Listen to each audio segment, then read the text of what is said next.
Bienvenidos a esta segunda clase. Qué bueno que hayas llegado a esta segunda clase de introducción a la Cábala, ¿sí? Bien, para esta clase, mirá, me acompañan el arbolito de la vida, ¿sí? Este va a ser infaltable, ¿eh? Es como nuestro manual, ahí es como nuestro mapa. Nos tenemos que ir acostumbrando a verlo, a contemplarlo, a entenderlo. Ya vamos a tener una clase exclusivamente o varias dedicadas a este arbolito de la vida. Y también tenemos un poquito de lavanda, para perfumar un poquito esta clase, estos conocimientos, estas experiencias que vamos a brindar. Te voy a hacer una recomendación. Escucha bien, tal vez te interese, para aprovechar todavía más esta clase, porque por ahí esta clase estás caminando o la estás mirando sentada o sentado. Entonces hay una manera tal vez de aprovecharla más, que es hacer respiraciones conscientes mientras vas escuchando la clase. Para eso te proponemos que imagines que en tu ombligo, ¿sí?, tenés una boca o una nariz y vas a empezar a concentrarte en tu ombligo, ¿sí? No dejes que el aire suba al pecho y lo sacás. Deja que el diafragma, ¿sí?, se vaya hinchando y deshinchando, ¿sí? Por eso se llaman respiraciones costodiafragmáticas. Y vas a ver que mientras más respiraciones hagas durante esta clase, mejor te vas a sentir y además vas a aprovechar y algunos conocimientos van a entrar mucho más profundamente, tal vez, de lo que vos esperabas. Así que aprovecha esta clase y aprovecha para hacer las respiraciones costodiafragmáticas, ¿ok? Empezamos entonces. Es importante entender, decíamos, que la Cábala es una sabiduría occidental. ¿Por qué decimos que es occidental? Porque todo lo que es el pensamiento occidental, ¿sí?, todo lo que viene de Occidente, está representado a nivel religión por todo lo que es el pensamiento judeocristiano. Y la Cábala es la sabiduría ancestral, ¿sí?, de judíos y cristianos, que son los hebreos. Entonces, entendé esto, que también la sabiduría occidental, como la Cábala, tiene muchos puntos en común. Tratamos de siempre ir nombrándolos con el sufismo, con el taoísmo, con muchas cosas de los pueblos originarios, porque es justamente una sabiduría ancestral, es una sabiduría planetaria. Acordate siempre eso. Y acordate también que cómo se reconoce una sabiduría ancestral, porque dijimos en la clase anterior que era atemporal, o sea, cualquiera de esas frasecitas le pegan directo al hombre, en el espíritu, en el alma. Por eso no importa el avance tecnológico que haya habido durante el transcurso de los milenios, la Cábala sigue siendo, y sus postulados, sigue siendo de igual validez. ¿Por qué? Porque trabaja con el alma del hombre, con su espíritu, con su alma. Ya vamos a hablar de la diferencia entre espíritu y alma. Pero una de las maneras que decimos de reconocer una sabiduría ancestral ante tanta oferta que hay hoy en las redes sociales, en internet, ¿sí? Hay mucha oferta de todo lo que es el mundo de la espiritualidad. ¿Cómo podemos reconocer algo que viene de una sabiduría ancestral? Te tiene que empoderar, ¿sí? Eso es lo más importante. Te tiene que hacer sentir más poderoso, te tiene que quitar miedos, no aumentarte los miedos, quitártelos. Te tiene que hacer sentir bien después de haber participado de una clase o de un taller de sabiduría ancestral. Por eso el empoderamiento es muy importante y eso lo tenés que checar vos o tú adentro tuyo. ¿Cómo te sentís escuchando esos contenidos? ¿Te sentís mejor? ¿Te sentís más poderoso? Vamos para adelante. Pero ten en cuenta esto, siempre lo vamos a repetir. Si tu poder depende de algo externo a vos, ¿sí?, o externo a ti, de una persona, de un brazalete, de un collar, de un hilo rojo, ¿sí?, te estás desempoderando. ¿sí? Entonces es muy importante, las sabidurías ancestrales como la cábala apuntan a empoderarte a vos mismo, ¿sí? Te tenés que sentir más poderoso y no tenés que trasladar tu poder, ese poder tuyo que es sagrado, dice la cábala, no se lo podés entregar a nadie. Después también lo vamos a ver en detalle, pero cuando en la cábala se habla de falsa idolatría, se habla de eso, de entregarle tu poder a otra persona, ¿sí? De crear ídolos, ídolos no solamente ídolos de barro, sino ídolos, maestros, guías, gurúes que están afuera. No, la cábala busca siempre que vos te hables a vos mismo y que te empoderes vos mismo, ¿ok? Bien, otra cosa que tenés que saber, ¿sí? Es de dónde viene la palabra cábala. La palabra cábala, ¿sí? Es una palabra hebrea que se deriva del verbo kabel, ¿eh? Sería como una K, una B y una L, pero en hebreo. Y acuérdate que el hebreo se escribe de derecha a izquierda. Kabel. ¿Qué quiere decir la palabra kabel? La palabra kabel quiere decir recibir, ¿sí? Y acordate que también, esto lo hablamos en los talleres y en los cursos de Kabbalah avanzada, pero hablamos que los idiomas sagrados no tienen un solo significado, tienen varios significados. Y es muy interesante ver cómo los distintos significados, ¿sí?, que puede tener una misma palabra, hay puentes entre ellos que por ahí nosotros no habíamos pensado. Y la palabra kabel, ¿sí?, quiere decir recibir, pero también quiere decir aceptar. Recibo, acepto, ¿sí? Fíjate que si yo te pidiera que cerraras los ojos, ¿sí?, que cerraras los ojos algunos minutos, segundos, no, minutos no, segundos, vamos a hacer ese trabajo, vamos a cerrar los ojos y vamos a pensar qué cosas nos gustaría recibir. ¿Sí? Lo pensamos.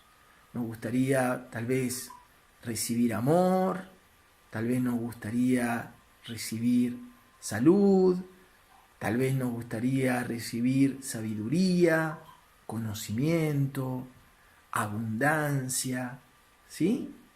Abramos los ojos. ¿Algo de eso estabas buscando recibir? ¿Sí? Fíjate que lo que estás necesitando recibir, finalmente, no es nada material, porque esto lo vimos en la clase número 1. ¿Sí? Si estamos estudiando Cábala, es porque pensamos que el mundo físico, ¿sí?, acostumbrate que el mundo físico es este planetita, esta sefirot del árbol de la vida que se llama Malkut, el reino, ¿sí?, el reino de lo físico, ya no tiene nada más para ofrecernos. Por eso estamos estudiando Cábala. Y cuando estudiamos Cábala, ¿sí?, utilizamos la palabra cábala porque queremos aprender a recibir y aprender a aceptar. Son dos cosas muy difíciles de aprender. ¿Y qué queremos recibir?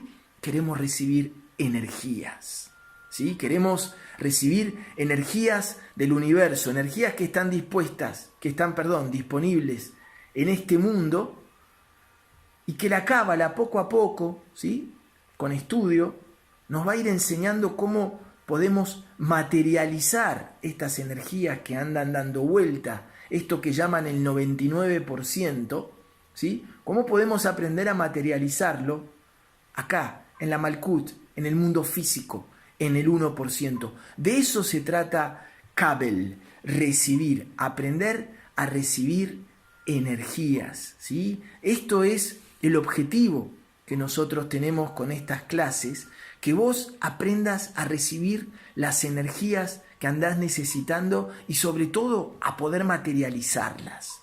Y para poder recibir, entramos en la otra palabra, es muy importante aprender a aceptar, ¿sí? Ya lo vamos a ver esto mucho más tranquilo, pero es importante que empieces a entender qué es lo que necesitas. Lo que necesitas en tu vida es recibir, ¿sí? Kabel, recibir esas energías, tenés que aprender a materializarlas. Todas las cosas que te están haciendo falta o que vos sentís que te hacen falta, ¿sí?, están ahí.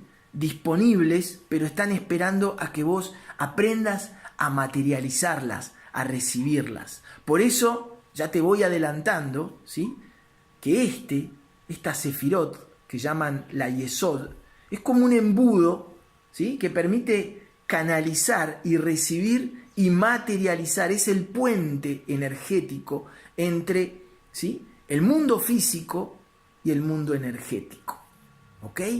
Para eso, para poder recibir, necesitas conocer el mapa. Porque fíjate que hay una frase en Cábala que es muy interesante, ¿sí?, que te dice que para poder recibir tenés que saber pedir.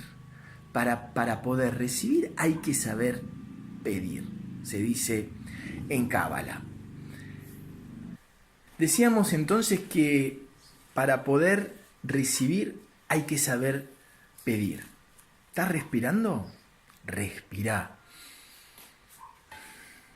Aprovechá que estoy hablando y vos respirá y escuchá tranquilamente. ¿Qué quiere decir? Que para saber recibir hay que saber pedir. Es muy interesante. ¿Por qué? Porque fíjate que esa frase encierra muchísimas y muchísimas reflexiones. Primero, para saber pedir, ¿sí?, tenés que saber qué es lo que estás pidiendo, qué es lo que querés pedir. Por ejemplo, ¿sí?, a veces uno tiene la costumbre de pedir salud para otras personas. Pero a veces uno no conoce el proceso que está haciendo esa persona. ¿Cuál es el aprendizaje? Uno no sabe si esa persona de verdad se quiere sanar. Hay veces que uno pide ganarse la lotería, ¿sí? Uno dice, ojalá me pudiese ganar la lotería. Y uno conoce mucha gente que se ganó la lotería y la vida no se ha considerado más feliz, sino bien al contrario, ¿sí? Porque tal vez uno lo que tendría que saber pedir en ese caso es sentirse abundante, ¿sí? Yo conozco, y yo siempre le digo a mucha gente cuando nos dicen eso, que se quieren ganar la lotería, yo digo, no pidas eso, porque tal vez el universo tiene otros regalos para vos, preparado, como una casa, como un súper trabajo, como no sé, como algo tal vez que vos no te esperás, y vos estás bloqueando tu abundancia porque le estás pidiendo al universo algo concreto. Entonces todo lo demás que te tiene preparado el universo, vos no lo estás permitiendo, ¿sí?, que sea recibido. No estás permitiendo que se dé un proceso de kabel, ¿sí?, de recibir. Entonces es muy importante saber qué pedir. Después hay otro tema, ¿sí? ¿A quién le pedís? ¿Reflexionaste eso alguna vez? ¿A quién le estás pidiendo? ¿A un ángel? ¿A un arcángel? ¿A un maestro afuera? ¿Maestro afuera? ¿A quién le pedís? Y para saber a quién le pedís, tenés que conocer las jerarquías energéticas a las cuales le estás pidiendo. Y después te digo otra cosa, que esto forma parte también de la nueva energía, ¿sí? Si vos podés, vamos a imaginar que esto, acá es la fuente y acá están las distintas jerarquías, ¿sí? Si vos tenés la posibilidad de contactarte directamente con el jefe, ¿para qué vas a hablar con los intermediarios? ¿A quién le pedís? ¿Sí? Y te voy a decir otra cosa. Si la divinidad está en vos, ¿sí?, entonces empezá a pedirte a vos mismo las cosas. Porque cuando te pedís a vos mismo y la divinidad está en vos, le estás pidiendo también a la fuente. Tenés que lograr ese puente cuando vos pedís entre tu corazón, ¿sí?, y la fuente. De eso se trata. Por otro lado. Y finalmente, ¿sí?, en este recibir, tenés que tener en cuenta otra cosa, ¿sí? Acordate esa frase, para recibir hay que saber pedir. Fíjate todo lo que estamos hablando por una frase. Otra cosa que tenés que tener en cuenta es que, ¿qué es lo que uno pide? ¿Sí? Porque cuando uno pide, es que a uno le falta. Pero si uno dice que todo es perfecto, ¿qué es lo que realmente te está faltando? ¿Sí? A veces uno lo que dice es, tal vez no haga falta tanto pedir al universo, ¿sí? Tratar de pedir lo menos posible, porque si uno vibra bien, ¿sí? Si uno está vibrando correctamente, en alta vibración, se siente bien, medita, estudia alguna sabiduría ancestral, trata de compartir lo que tiene con la gente, uno se siente bien, entonces el universo siempre te va a dar lo que vos necesitas. ¿Sí? Entonces hay que saber realmente cuándo llega el momento de pedir, si es que ese momento alguna vez llega. Pensalo. Pensalo, si querés cerremos los ojos un ratito y pensemos qué es lo que nos está haciendo falta. Y si de verdad necesitamos pedírselo, se lo vamos a pedir a la fuente, y si no, simplemente tenemos que saber que si nos ponemos a vibrar bien, eso que nos está haciendo falta va a venir, y va a venir lo que tiene que venir. ¿Sí? Muy importante saber recibir. Por eso la cábala, ¿sí?, es tan sabia. De recibir es aceptar, es exactamente lo mismo. ¿Ok? Bien. Ahora vamos a ir a un momento que yo sé que te gusta, que son los secretos ocultos que están en las escrituras, ¿sí? A mí hay uno que me gusta mucho, que lo vemos en otros talleres o en otros cursos más avanzados, porque tiene que ver con una parte del verbo, pero en esta frase, ¿sí? Y dijo Dios, hágase la luz, y la luz se hizo, ¿sí? Y fíjate que también Isaías 45:7 dice, habla de Dios, y dice de la fuente, y dice, Él es el que forma la luz y crea las tinieblas, Él causa bienestar y crea calamidades. Muy interesante estas dos frases que nos vamos a detener, ¿sí? Lo primero que nos llama la atención es que dice que Dios creó la luz. Entonces, y dijo Dios, hágase la luz. Entonces uno lo que ahí va entendiendo, ¿sí?, es que la luz preexiste a la oscuridad. Perdón, la oscuridad, quise decir, preexiste a la luz. Antes de la luz había oscuridad. Y fíjate que este código, para que vos siempre te acuerdes de que la oscuridad preexiste a la luz, y no es un detalle sin importancia, los textos sagrados, como la Biblia, ¿sí?, te lo van repitiendo constantemente en forma de código. Cuando siempre que hay un héroe, ¿sí?, en la Biblia, llámese Jacob, Moisés, siempre el hermano mayor, ¿sí?, como Esaú y Jacob, como Caín y Abel, siempre el hermano mayor representa la oscuridad, ¿sí? Este es un código que se va repitiendo en la Biblia. José también, con los hermanos mayores, siempre representa la oscuridad. ¿Por qué? Porque una de las cosas que cuando dice y hágase la luz, ¿sí?, lo que nos está diciendo es que la luz se forma de la oscuridad, ¿sí? Entonces, todas las cosas oscuras que nos ocurren en la vida, ¿sí?, de alguna manera ocurren para que nosotros de esa oscuridad podamos aprovechar la luz que está escondida ahí adentro. Eso quiere decir que la luz vino después de la oscuridad. Y lo que tenés que entender también, ¿sí?, es que así como vos tenés luz dentro tuyo, tenés oscuridad.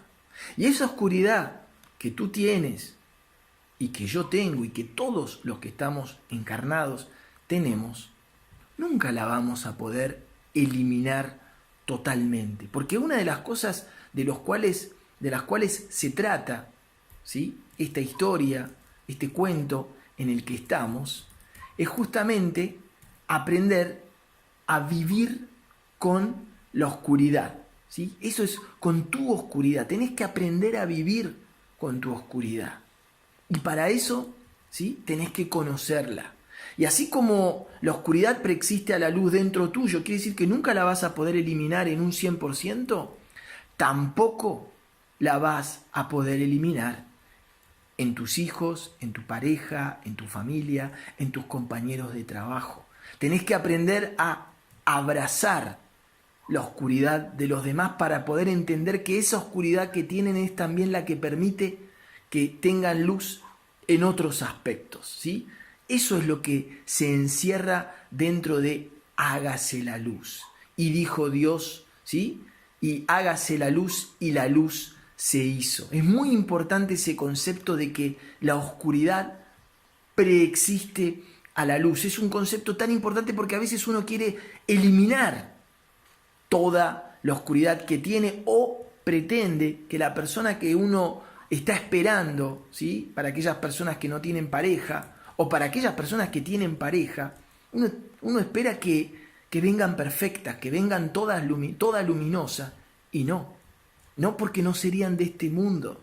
Uno tiene que, de alguna manera, uno de los desafíos, ¿sí? Es abrazar, amar la oscuridad de los demás, amarla, ¿sí? Amarla porque la necesitamos para que exista la luz, ¿sí? Necesitamos esa oscuridad de la cual tanto renegamos para que podamos amar la luz. Tanto amamos la luz, no podemos no amar la oscuridad porque la luz existe gracias a la oscuridad, ¿sí? Fíjate que Isaías 45:7 dice: el Eterno, el que forma la luz y crea las tinieblas, el que causa bienestar y crea calamidades. Esas calamidades que nos suceden en la vida también son obra de la fuente o de la luz, porque están ahí, porque necesitamos esa oscuridad, porque tenemos que aprender a sacar luz de eso. Por eso, en los peores momentos en que el ser humano recibe la mayor cantidad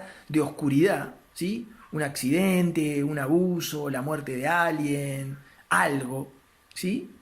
Yo sé que es muy difícil, ¿sí? Pero uno tiene que aprender a verlo como: me invadió una gran oscuridad, tengo una importantísima cantidad de oscuridad adentro. Es un momento que el universo me está dando la oportunidad de crear una luz mucho más grande de la que yo tengo hasta ahora, ¿sí? Muy, muy importante. Y fíjate que esto de que yo te decía, de que una de las primeras cosas que uno tiene que hacer para poder sacar la luz que uno tiene adentro es conocer la oscuridad que uno tiene adentro. Eso está codificado también, ¿sí? En el Génesis 2:20-22, ¿sí? Después checalo tranquilo en tu Biblia si querés. Fíjate que, presta atención a esto que te voy a leer. Adán puso nombre a los animales y a las aves de los cielos y a todo el ganado del campo, pero para Adán no se halló una ayuda a su medida. En este momento del Génesis, ¿sí? Adán está buscando compañía, ¿sí? Está por aparecer Eva. Después vamos a hablar de lo que representa Eva, pero es un momento muy importante de la Biblia porque Adán ya quiere dejar de estar solo. Todos queremos dejar de estar solo. Entonces, el código ahí que nos está diciendo, ¿sí? Es cómo dejar de estar solos. ¿Y qué es los pasos? Es como una receta para dejar de estar solo. Porque tiene que llamar la atención. ¿Por qué Dios, ¿sí? necesitaría, si la tierra es su creación, ¿sí? ¿Por qué Dios necesitaría que Adán le ponga el nombre, ¿sí? a los animales y a las aves y al ganado? ¿Y por qué a los animales y por qué no a las plantas, por ejemplo? ¿Y qué tiene que ver eso con tratar de dejar de estar solo? Lo que nos está diciendo ahí la Biblia, y acordate siempre que cuando uno lee estos textos sagrados, uno tiene que acordarse de esto que te decía antes, ¿sí? Que la Biblia tiene solamente 500 palabras, nada. Y es muy difícil hablar de cosas multidimensionales con un vocabulario de 500 palabras, sobre todo hace 2000, 3000 años, en donde la palabra energía, donde energía no existía, conciencia no existía, portales no existía, todas las palabras a las cuales ahora estamos acostumbrados no existían, ¿sí? La palabra esencia, ¿sí? Nosotros entendemos más o menos lo que es la palabra esencia, ¿sí? Recién ahora. ¿Okay? Antes hablar de la esencia en la Biblia era muy importante porque te escuchaba alguien y te decía, ¿qué es la esencia? ¿Y vos cómo hacías para explicarle hace 3000 años a una persona qué es la esencia? Entonces se utilizaban muchas metáforas. ¿Cuál es la metáfora que nos está diciendo ahí la Biblia? ¿Sí? Es que Adán lo que tiene que ponerle nombre, ¿sí? Son a sus animales oscuros interiores, ¿sí? Traicionero como un escorpión, no sé, malo como una hiena, ¿sí? Siempre los animales representan como los bajos instintos que tiene el hombre. Y lo que dice, y lo que le dice, y lo que dice la Biblia, este texto sagrado, es que un hombre o una mujer, antes de empezar a buscar compañía, tiene que reconocer cuáles son las oscuridades que lo habitan, cuáles son esos animales y ponerle nombre a las cosas, ¿sí? Porque cuando yo le pongo nombre, las materializo y cuando las materializo, ¿sí? Las puedo ver y las puedo empezar a combatir. Es muy importante, ¿sí? Por ejemplo, si estoy con mi pareja o estoy con un amigo o con alguien de confianza, y vieron que a veces uno tiene sentimientos que uno siente que no son los apropiados, ¿sí? A veces, a todos nos pasa, a veces sentimos envidia de personas y nosotros decimos, qué feo esto que estoy sintiendo, ¿sí? Pero a veces uno se lo calla y a veces estaría bueno materializarlo, decir, mirá, la verdad, estoy sintiendo envidia, ¿sí? Decirlo en voz alta, o a tu pareja, o decírtelo a vos mismo, estoy sintiendo envidia, tengo que trabajarlo, tengo malos deseos, ¿sí? Tengo ganas de hacer trampa, eso, ¿sí? Tengo celos, tengo envidia, estoy enojado, ¿sí? Todas esas cosas uno tiene que sacar, eso es lo que nos dice la Biblia, hasta que uno no empieza a nombrar los animales que uno tiene adentro, ¿sí? Quiere decir que hasta que uno no empieza a reconocer la oscuridad que uno tiene adentro, uno no está preparado para estar en compañía. Porque fíjense que recién cuando Adán, ¿sí?, le puso nombre a los animales que tenía adentro, ¿sí?, a sus animales, después dice al ganado, a las aves, ¿sí?, el ave, entre las aves está las aves de carroña, ¿sí?, son aves, son instintos muy bajos esos también, los hombres cuando tenemos, o las mujeres cuando tenemos sentimientos carroñeros, que es aprovecharnos del que está moribundo, ¿sí?, aprovecharnos, hacer leña del árbol caído, también le tenemos que poner nombre porque nadie es perfecto. Y la gente, ¿sí?, que se sincera, que materializa, que le pone nombre en voz alta a sus animales, a sus bajos instintos, es alguien que está empezando a dar un paso, ¿sí?, para dejar de estar solo, para poder o atraer a una persona o a estar en mejor sintonía o frecuencia con su pareja, porque muchas veces las parejas, lo que necesitamos del otro es que le ponga nombre a sus animales, que lo reconozca, que se reconozca, ¿sí?, que reconozca sus oscuridades. A la otra pareja nos hace bien. Entonces, esto de nombrar los animales, cabalísticamente, es un código muy importante de empezar a hacer un viaje interior y reconocer esas cosas feas que tenemos. Porque como dijimos antes, todos tenemos, la oscuridad preexiste a la luz. No podemos no tener esos animales y le tenemos que poner nombre, materializarlo, estoy sintiendo envidia, estoy sintiendo enojo, la verdad que ahora estoy celoso, ¿sí? Estoy siendo mezquino, estoy pensando más en lo que yo puedo ganar. Todo eso, cuando yo le pongo nombre y lo materializo, le quito el poder que tienen ocultos cuando están en mí y me hago el tonto y no los nombro. Y en una pareja, lo repito, es muy importante aprender a nombrar sus animales. Tengo una pareja con Alejandra, por ejemplo, siempre nombramos nuestros animales. Yo le digo, mirá, ahora la verdad, qué feo, estoy sintiendo envidia y no está bueno. Y ella me entiende, ¿sí? Pero es muy lindo poder sacarlo. ¿Sí? Estoy celoso o estoy enojado y no sé por qué estoy enojado. Eso es ponerle nombre a tus animales. Y eso es el paso previo a que Adán consiga a su Eva. ¿Qué te pareció el tema de los animales? Muy, muy interesante, de una gran sabiduría. Seguimos avanzando. ¿Dale? Bien.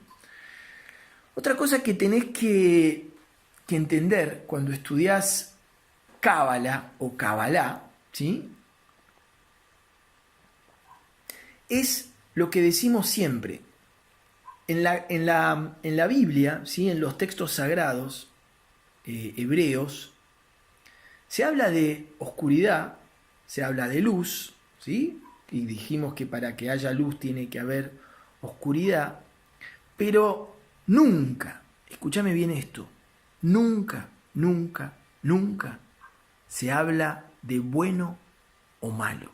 Esto es algo muy importante de entender. Después hay traducciones, ¿sí? En donde los que traducen eligen la palabra bueno o malo, pero no tiene que ver, ¿sí? Con lo que nosotros conocemos de bueno o malo.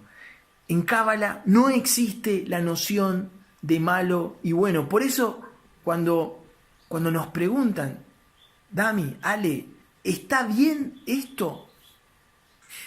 Nosotros es una respuesta que no tenemos. No podemos decir está bien o está mal porque estaríamos inventando una palabra que en la sabiduría ancestral no existe. Por eso lo que en Cábala existe, ¿sí? Es la noción de equilibrio y desequilibrio, de oscuridad y de luz. Y lo que conocemos como malo, ¿sí? En Cábala se dice jara. Jara es como lo más oscuro que hay. Jara, algo jara. ¿Sí? Jara es como venenoso, tiene como varios significados. No tiene significado de malo, tiene significado de algo venenoso, de algo que tiene mal olor. Y sobre todo, jara, ¿sí? Lo que quiere decir es deseo egoísta. Cada vez que vos ves la palabra malo en la Biblia o en algún texto, en realidad no está, ahí no dice malo, ahí dice deseo egoísta. Y fíjate que las personas que nosotros calificamos de malas, ¿sí? Puede ser alguien que roba, un político que le roba a la gente para su propio enriquecimiento, alguien que comete abusos, de lo más feos que hay, la gente, no sé, la gente que sale a matar a varias personas. Esas son gente que uno calificaría, ¿sí?, de malo. Pero si uno lo analiza a nivel de Cábala, esas personas no son malas. Esas personas son muy egoístas, tienen el deseo egoísta a flor de piel, piensan en su propia satisfacción, ¿sí?, en su propio placer. Alguien que viola a otra persona, ¿sí?, no está pensando en hacer el mal, está pensando en su propio placer que le da eso y se olvida de que para eso está vejando el alma de una persona. Alguien que roba, lo mismo, está pensando en su propio placer, ¿sí? Es muy importante que entiendas que La noción de malo y bueno no existe, nunca existió. Es una de las trampas que tenemos cuando comimos de la manzana, ¿sí? Es esa noción de bien y mal, es lo que se llama la dualidad, pero en realidad no existe. Y empezá a checar en tu vida y empezar a tratar de eliminar, si te parece, de tu vocabulario la palabra esto está bien y esto está mal. Y empezá a calificarlo en esto es luminoso, ¿sí?